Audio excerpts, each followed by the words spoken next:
Good morning. It's March 10th, and this is To My Liberal Friends. The President of the United States is supposed to be a statesman and leader. He's supposed to put politics aside once he's in the White House and work for the greater public good. But Joe Biden has decided to opt out of the statesman role and just be a typical politician. The proof of that is in the budget he's submitting to the Congress for the government's 2024 fiscal year. He's calling for tax increases as he ramps up spending.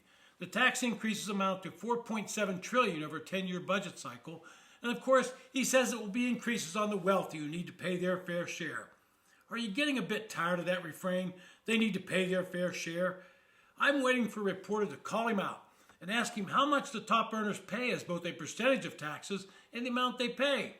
And would someone tell him that we're also tired of him calling the opposition MAGA Republicans? It's insulting and beneath the dignity of his office. If we're being honest, this is not a budget proposal, but rather a pure political document. Joe Biden and Democrats know their budget is DOA when it hits the House of Representatives, and the American public should be grateful that it cannot pass. Much of what is in this budget would not be there if Democrats were still in control of the House, because they wouldn't pass it. But the administration knew they could load this up with everything, including the kitchen sink, for that reason. This way they can put something in for everyone and force Republicans to take it out and then blame them. The most egregious part of this bill is how he targets what he calls the wealthy. He wants to tax capital gains at the same rate as ordinary income for those making more than $1 million. This would effectively double the current 20% tax rate on capital gains, since he also wants to raise the top rate on personal income over $400,000 to 39% from 37%. Now, personally, I have no problem with raising the top rate, since it only applies to taxable income on a joint return above $647,000. And that's not going to affect many people.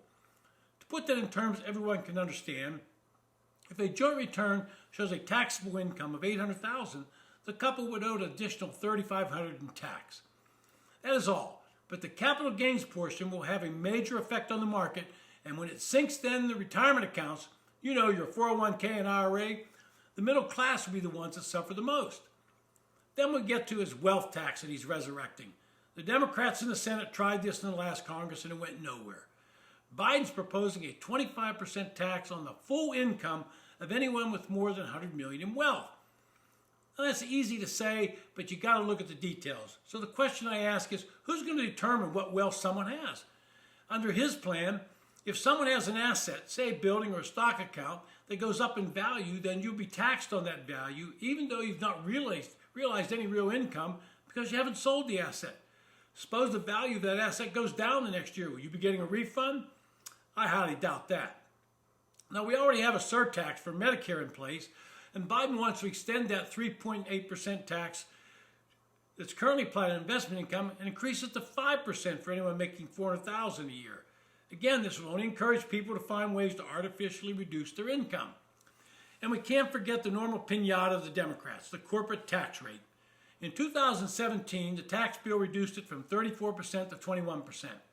President Obama had supported reducing it to 22%, and for a good reason. Corporations were moving their tax status overseas for a more friendly rate. Ireland has a 12.5% rate, and England comes in at 18%. I have to assume Biden would want to start the movement again because money will always go where it's treated the best. Why would a company put itself at a disadvantage in the global market by being taxed at a higher rate than their competitors? Now, if you follow the tax code closely, which I tend to do, you would know that one of the provisions in the 2017 bill that helped to stimulate growth was the ability of companies to expense 100% of capital investment in one tax year. This is beginning to phase out due to the way the law was written. But this provision helped a small business grow, and they're the engine that grows the economy. Let's say you're a small trucking company. You have a good year and want to expand. Under that provision, instead of adding just one new truck, you're able to add 2 trucks, maybe even 3. That means you have to hire 2 to 3 drivers and probably another mechanic. Absent this provision, you might only add 1 truck, if any. This budget will not pass, and Biden knows it. He seems oblivious to the problem of mounting debt. The CBO just came out with a report that under current conditions, we'll be paying $10.5 trillion in interest in the next 10 years. Even the Washington Post is now starting to sound the alarm, and they're not normally considered a conservative outlet. Quoting them, President Biden released his budget proposal Thursday with nearly $2 trillion deficit for 2024. This willful blindness to reality on the part of policymakers has allowed the nation's debt to rise to more than $31 trillion. The nation has reached a hazardous moment where what it owes as a percentage of the total size of the economy is the highest since World War II. If nothing changes, the United States will soon be in an uncharted scenario that weakens its national security, imperils its ability to invest in the future, unfairly burdens generations to come, and will require cuts to critical programs such as Social Security and Medicare. It's not a future anyone wants. As a nation, we cannot keep spending, end quote. As a nation, we cannot keep spending just because it scores political points. We cannot keep trying to play class warfare by pitting one group against another. In the end, everyone loses. What should happen is President Biden's budget should be thrown in the trash can where it belongs, and then Republicans and Democrats in the Congress start working on a bipartisan budget together.